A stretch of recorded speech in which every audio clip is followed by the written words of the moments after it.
Is it Passan, Passan? How do you pronounce Jeff's last name? Either way, we have an article from him here saying that Bobby Witt Jr. and the Royals have agreed to an 11-year, $288.8 million deal, the largest contract in Royals franchise history. And I love seeing teams do this, invest in building around young talent. Another team that comes to mind is the Atlanta Braves. Ronald, Austin Riley, Ozzie Albies. I feel like for the Braves, the list goes on and on. But he's only 23 years old. This is going to be his third season coming up in the bigs. His contract allows him to opt out after the 7th, 8th, 9th, and 10th years of it. He also has a club option after the 11th season that would add on an extra 3 years and an extra $89 million to the contract, making it a potential 14-year, $377 million. That's the ceiling for this contract. Last season, Bobby Witt had a 276 average. His slash line here with 30 homers, 49 stolen bases. Could he potentially be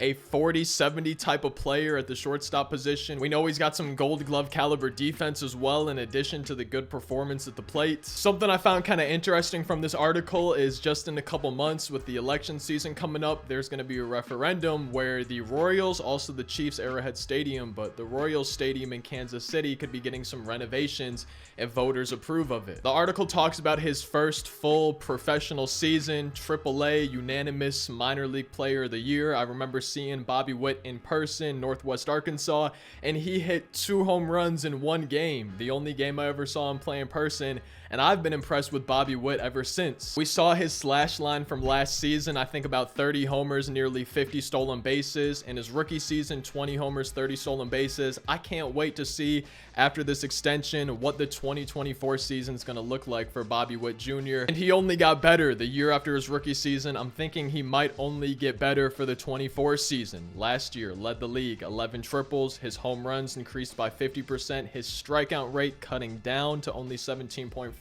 The kid's got a lot of potential. And are we seeing a brand new Royals franchise kind of being born? Are the Royals being reborn? We can see Salvador Perez, previous high for an extension, 4 years, $82 million. This is so much bigger. This is more than double, nearly triple what Salvador Perez got. The money is more than triple. Now, obviously, one player isn't going to make or break a team. Look at the Angels, Shohei Ohtani, Mike Trout. Didn't work out, even though they had 2 of, if not the best 2 players in baseball. Royals still 56 and 106 last year, so they've still got a lot of work to go, but I like that they now have a foundation, a player to build around and to plan for the future around. And maybe part of it is the Royals are hoping that this convinces fans to vote yes on those stadium improvements, renovations like we were talking about earlier. It's looking like it's going to be in the billions of dollars for those costs. Something that I didn't know is that Bobby Witt Sr. is actually Bobby Witt Jr.'s agent. I had no idea that his dad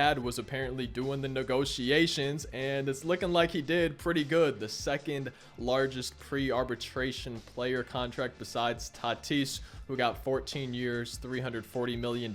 If you're wondering about the opt-outs for the contract, they'll be coming after the 2030, 31, 2, and 3 seasons. The first 7 years of his contract will pay him about $148 million. It has a no trade clause and then a signing bonus of $7.7777 million, which is perfect for the number 7 jersey wearer, Bobby Witt Jr. And this makes Bobby Witt Jr. only the 7th player with 2 or fewer years of major league experience to be given a 9-figure deal. And he's in some pretty good company with the others: Fernando Tatis Jr., Julio Rodriguez, Mike Trout, Corbin Carroll, Ronald Acuna Jr. He's in some mostly good company. The Royals have also picked up Seth Lugo for 3 years, Michael Wacha for a couple years. I forgot that they had gotten Aroldis Chapman. Is he still with the team? Vinny Pasquantino, he's going to be coming back for the 24 season. I'm kind of interested to see just how the AL Central is going to go. That's not a very strong division.